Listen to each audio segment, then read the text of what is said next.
Quando pensamos em adolescência, logo nos vem à mente muita coisa bacana, né?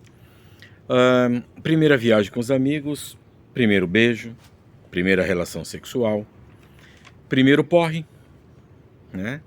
Primeira, primeira ou primeiras viagens sem a supervisão, sem o olhar dos pais. Enfim, digamos que a adolescência então é um momento, é uma fase da nossa vida em que nós nos lançamos no mundo. Não somos mais crianças, não temos mais a necessidade de seguir as normas, as regras que nos são impostas desde sempre, desde criança. E que agora é um momento realmente que nós somos mais nós, né?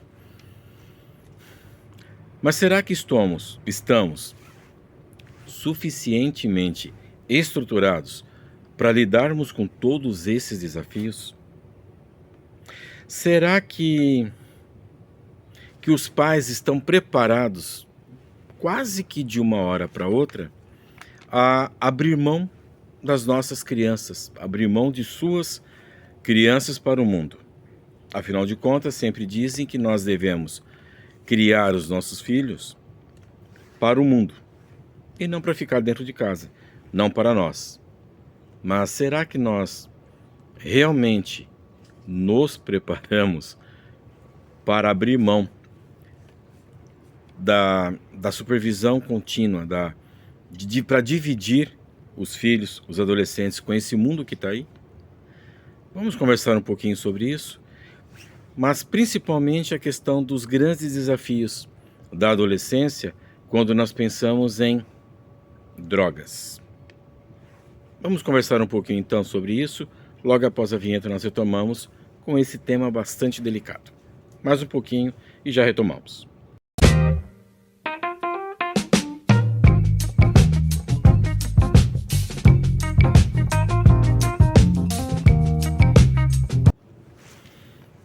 Bom, pessoal, então,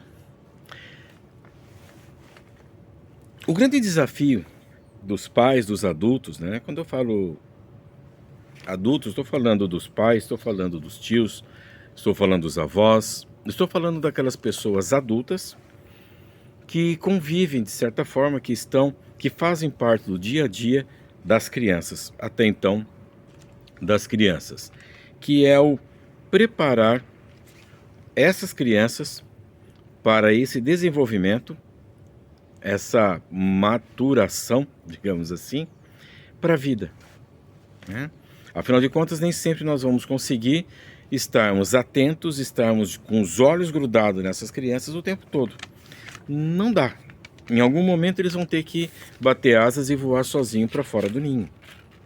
É uma sequência. E não diria sequência, mas é uma certeza. E eu arrisco dizer até que é algo saudável para as pessoas baterem asa e voar, saírem desse ninho e criarem seus próprios ninhos. Mas e aí, né? Vamos pensar então naquelas crianças que estão deixando de serem crianças e estão se tornando adultos. Só que entre criança e adulto tem um período que é chamado de adolescência. Não é mais criança, ainda não é adulto, não quer mais fazer o que criança faz, quer fazer o que adulto faz, porém ainda não é adulto. E aí? Que dilema é esse, né? Como lidar então com essa guerra? Com essa guerra que é traçada entre pais e filhos, entre adultos e adolescentes. Eu costumo dizer sempre que um bom diálogo resolve qualquer coisa, ou pelo menos é um caminho para se resolver qualquer coisa. E entende-se como diálogo são as duas partes conversando, e não apenas uma falando e o outro fingindo que escuta, porque aí vira discurso. E os discursos são chatos pra caramba, né?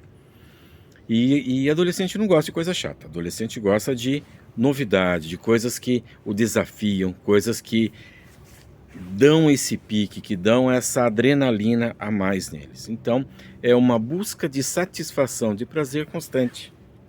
Adolescente se entedia muito facilmente. Então uma coisa que é a mesma coisa sempre, acaba entediando esse adolescente. E esse tédio acaba o afastando dessas obrigações, dessas questões que são necessárias para o seu próprio desenvolvimento, como por exemplo, aula. Cada caso é um caso, mas em geral, adolescentes não gostam de estudar, né? Em geral, adolescentes não gostam de fazer as coisas de casa.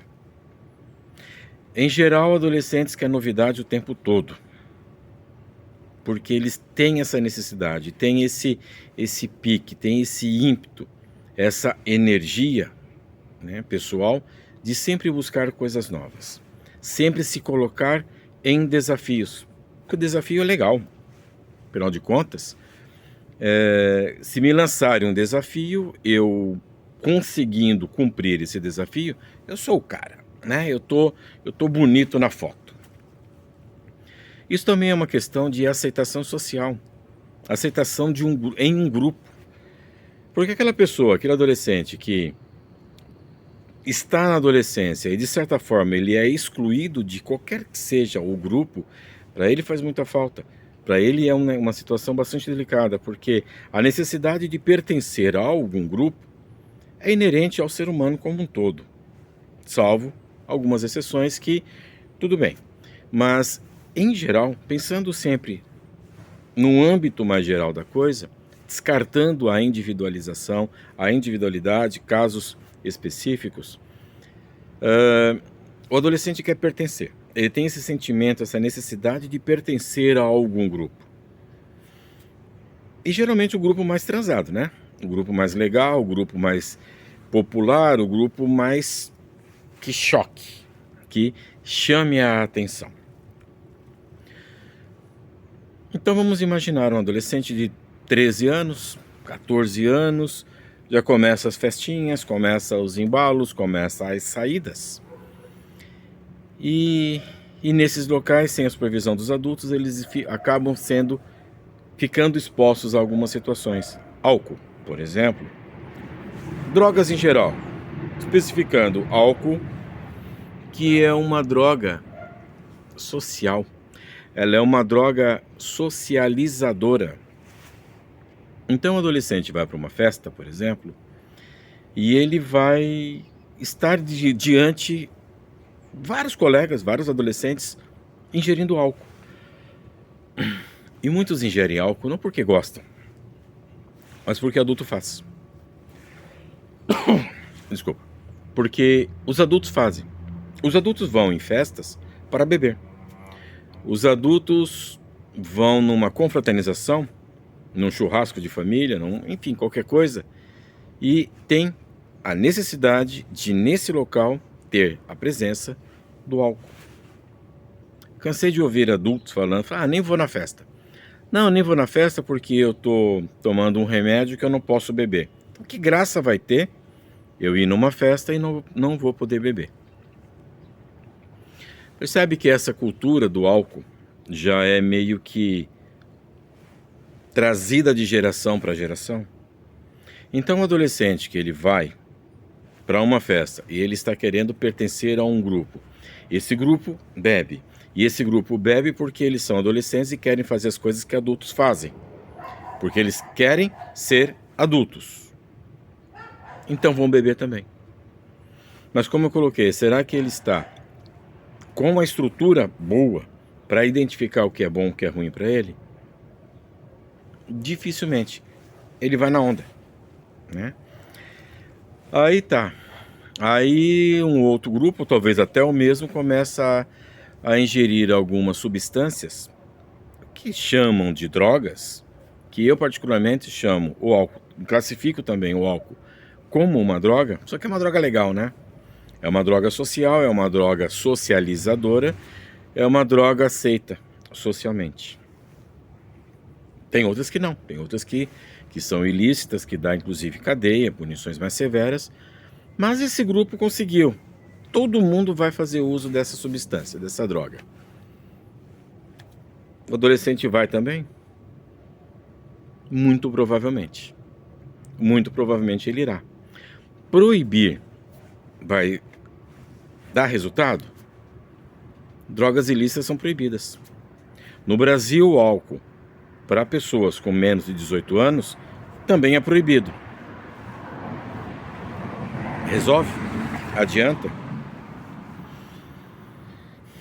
Não. Então o que fazer? Proibir totalmente dentro de casa. Álcool você não vai mais ingerir, drogas você não vai mais fazer uso, porque é ruim. Será que é só ruim? Se fosse tão ruim assim, por que será que tem tantas pessoas fazendo uso de drogas do nosso lado, muitas vezes, se fosse ruim? Por quê? Não, é boa. Infelizmente eu tenho que dizer isso. As drogas são boas, são ótimas, desinibe a gente. Ah, tô um pouquinho tímido, eu faço uso da droga, álcool. Ah, parece que quebra aquela barreira da inibição. É verdade. É verdade, quebra sim. Nós nos tornamos mais desinibidos, mais corajosos. Ah, eu estou muito agitado, eu vou fazer uso de droga, vou ficar mais calmo um pouquinho, mais tranquilo, né? É verdade. Acontece sim. Ah, eu estou muito para baixo hoje, eu estou, sei lá, estou sem pique para fazer nada.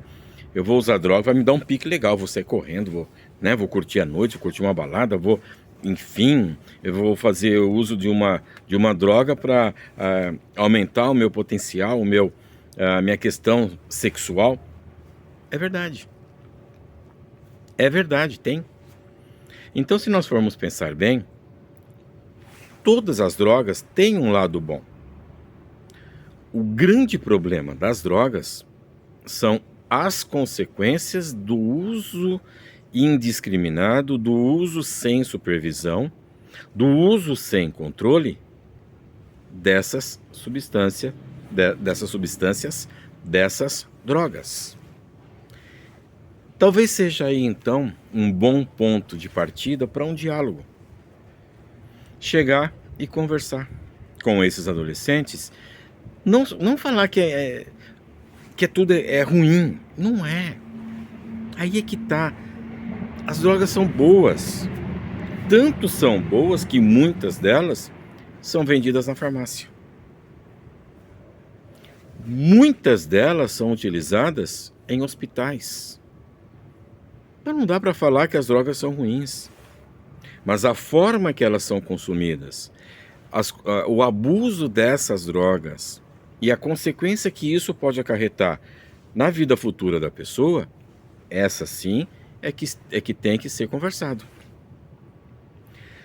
Período da adolescência, ali dos 12, eu jogo um pouquinho adiante até, além dos 18 que é determinado pela lei, eu jogaria até uns 20, 21, 22 mais ou menos.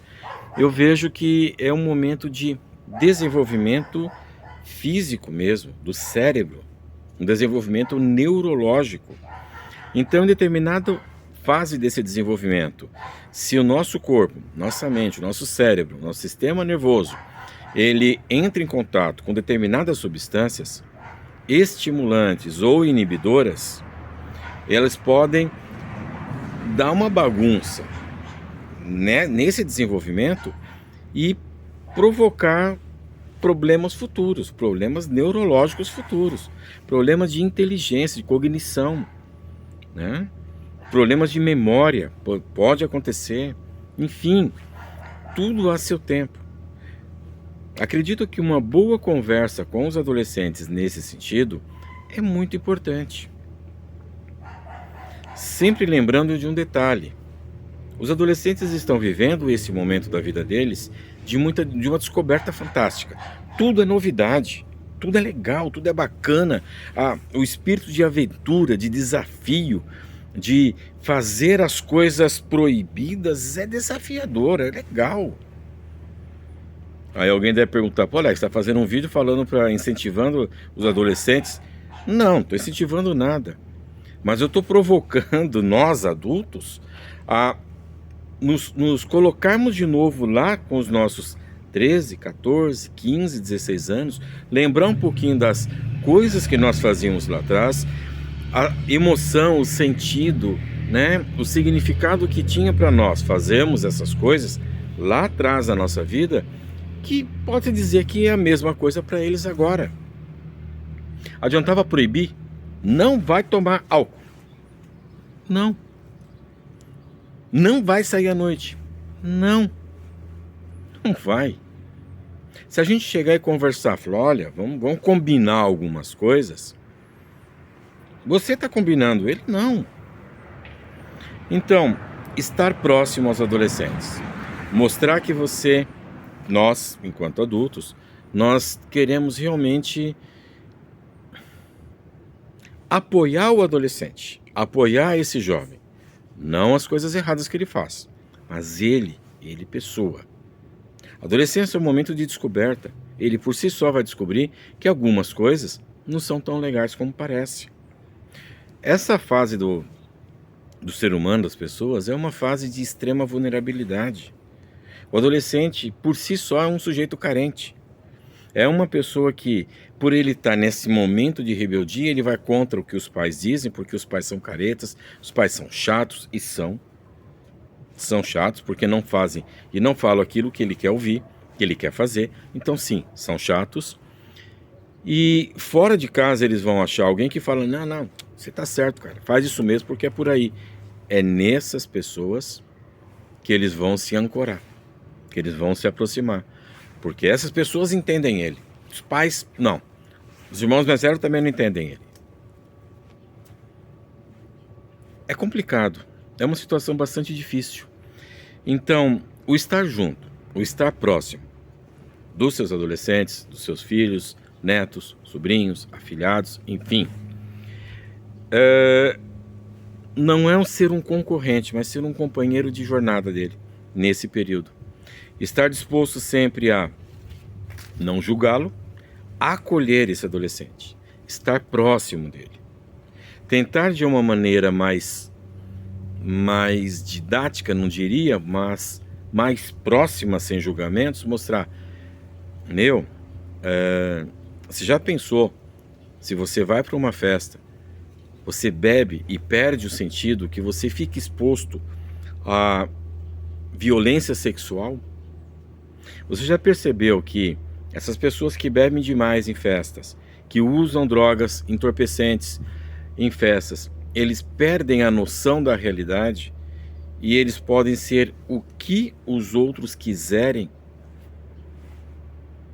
Não é difícil a gente ver algumas situações em que adolescentes são subjugados, são violentados sexualmente por estarem sob uso de drogas. Álcool é a mais tradicional, álcool é a mais comum, porque muitos não classificam o álcool como droga. Eu acho importante nós colocarmos sim o álcool dentro das drogas, porque de fato é. E é uma droga psicotrópica. Age em determinado ponto do nosso cérebro, da nossa mente, que causa essas alterações. A desinibição, sim, é uma parte do nosso cérebro, da nossa mente, que ela é diretamente bombardeada com o álcool, que surte esse efeito. Não vou entrar em detalhes, a questão mais física da coisa, né? Mais neurológica da coisa, porque nós vamos falar aqui 3 horas e eu não vou chegar no ponto. Mas o que eu quero falar justamente é sobre essa questão do relacionamento, do estar junto com os adolescentes e orientando eles a o que pode ser, o que não pode, os riscos que ele pode se expor desnecessariamente e como precaver. Com tudo isso, nós vamos conseguir impedir que os adolescentes não ingiram bebida alcoólica? Não, não vamos. Vamos conseguir que nossos adolescentes não entrem em contato com outro tipo de substância? Muito difícil. Se eles quiserem, eles vão. Já pensaram em sentar e tomar uma cerveja com seu filho dentro da sua casa? A droga, como eu falei, ela é mais social. Então o contato com ela é muito mais fácil. Qualquer lugar tem o álcool. Você quer experimentar álcool então? Então tá, vou tomar contigo. Vamos aí. Próximo almoço, eu e você nós vamos tomar. Não até cair, claro. Experimentar o sabor, o efeito dentro de casa, em um ambiente protegido, em um ambiente controlado. Aí vem o outro de novo. Você vem sugerindo então que nós ofereçamos drogas, álcool para os nossos filhos? Não. Não. Mas em um caso extremo que você perceba que ele vai fazer uso de qualquer forma, ele quer experimentar de qualquer forma, experimente com ele. Álcool apenas, tá? Não vamos nas biqueiras da vida, nos pontos de tráfico da vida, comprar todas as drogas que eles têm e fazer uso junto. Não. O ideal, realmente, é que os adolescentes comecem a fazer uso de álcool, principalmente o álcool, os outros, melhor que nunca façam, depois dos 20 anos, 22 anos, né? Já tem, pela lei já é permitido, o desenvolvimento mental, cerebral já está praticamente todo desenvolvido. Pode acontecer alguma coisa, mas de falha no desenvolvimento, prejudique esse desenvolvimento, mas é mais difícil do que com 12, 13, 14 anos. Aí eu pergunto, quem nesse momento não bebeu um pouquinho, ou até não tomou um porre, na nossa adolescência? Eu tomei. E que porre, me lembro até hoje, foi o pior da minha vida. Mas de certa forma eu aprendi. E uma coisa que eu sempre fui ensinado é que se quiser beber, beba. Se quiser encher a cara, encha. Dentro de casa. Tá certo? Pessoal, mais uma vez então, muito obrigado. Espero ter conseguido me explicar, me fazer ser entendido nessa questão. Podemos voltar nesse vídeo, nessa temática outras vezes. É só colocar ali embaixo como foi a sugestão de uma pessoa que nos acompanha aqui no nosso canal, deu a sugestão do vídeo, elaboramos e vamos lá, tá certo? Muito obrigado mais uma vez, fiquem bem, até nosso próximo vídeo. Até mais.